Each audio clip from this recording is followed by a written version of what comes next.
Vous traitez les Camerounais anglophones qui vivent au Cameroun. Vous les traitez comme vos esclaves, comme vos ennemis. La xénophobie est ancrée en vous. Vous en faites votre panache.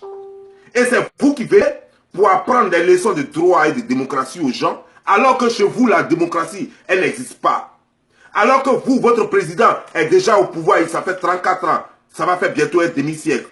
Et c'est vous qui voulez apprendre des leçons de démocratie aux gens. C'est vous qui voulez apprendre des leçons de paix et d'amour. Pendant que vous-même vous détestez vos propres frères anglophones qui sont là. Pendant que vos propres frères anglophones sont dépourvus de droits et d'humanisme. Et de droits humanitaires, pardon. Et vous, vous êtes là. Vous vous plaisez dans votre déchet, mais pas eux. Parce qu'ils ont une culture anglophone. Et leur culture ne leur permet pas d'accepter ce que vous acceptez facilement. Vous comprenez? Regardez tous les pays anglophones en Afrique. Regardez bien la différence. Regardez bien la différence et vous verrez que ceux-là, ils ont une culture. Ils ont une culture. Mais vous êtes là, on vous appelle à la raison. Si vous n'avez rien à dire, bon là, taisez-vous et restez là en train de boire vos bières. N'emmerdez pas les gens. Ne venez pas sur les antennes ou alors sur l'internet pour vociférer, pour étaler votre carence intellectuelle et pour étaler votre diarrhée verbale. Votre esprit est désertique. Il n'y a plus rien dans vos têtes. Il n'y a que votre cerveau est bourré de bière et d'alcool. Vous n'avez plus rien dans la tête. Vous êtes perdus, vous les francophones camerounais. Je ne vous manque pas de respect, mais vous manquez de respect vous-même. Vous n'avez même pas de courage. Vous pensez qu'il suffit d'avoir une bite et les mettre entre les cuisses d'une femme pour penser qu'on est garçon? Non. La bonne terre, vous pouvez tout produire. Vous avez l'or, le diamant, le pétrole. Vous avez tout ça. Mais regardez comment vous souffrez. Parce qu'un individu et ses amis sont venus vous s'asseoir, sur vos têtes, sur vos richesses. Et ils sont là à transporter les maisons, acheter des maisons partout dans le monde. Leurs enfants roulent en limousine et dépensent des milliards par mois. Pendant que vous croupissez dans la galère et de la misère. Et c'est vous qui allez me parler. Vous me connaissez, vous connaissez mon pays, vous pouvez parler de mon pays, votre connerie. C'est quoi ça? Des gens même que je ne connais pas, ils m'appellent maintenant. C'est quoi ça?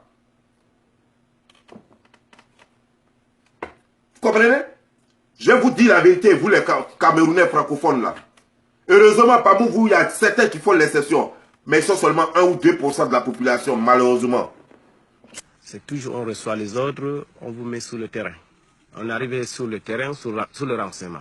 Et quand on arrive, on sait que voilà le groupe, voilà un terrain localisé pour le vol, pour le voleur. On arrive, on le saisit. Et quand on vous prend, on vous amène peut-être à Bonabéry ou sur la route de Moutengne, là. On vous finit là-bas, à bout portant. Les bars sont à côté de nos établissements, de nos enfants. On a beau crier, on ne ferme pas. Donc il faut dénouer cette mafia.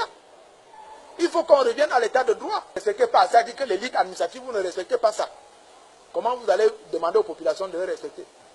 Et au niveau culturel, quand je le soulevais tout à l'heure, tous ceux qui ont fait Bamenda, ceux qui sont partis à Tiko, Manfé, Limbe, Boya, sincèrement, n'en voulez pas aux anglophones. Les gars sont propres. Les rues sont dégagées. Les vendeurs d'occasion ne sont pas...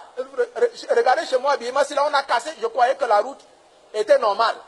Aujourd'hui on veut faire la route, on a déjà cassé toutes les boutiques, vous voyez comme si c'était un tsunami qui est passé. Parce que le désordre urbain est là à cause des francophones. C'est notre culture francophone qui apporte le désordre, la tolérance administrative. Chez les anglophones, il n'y a pas ça. Donc, les anglophones veulent préserver leur culture. Nous sommes comme des virus à ce moment. Et ils ne veulent pas la contamination.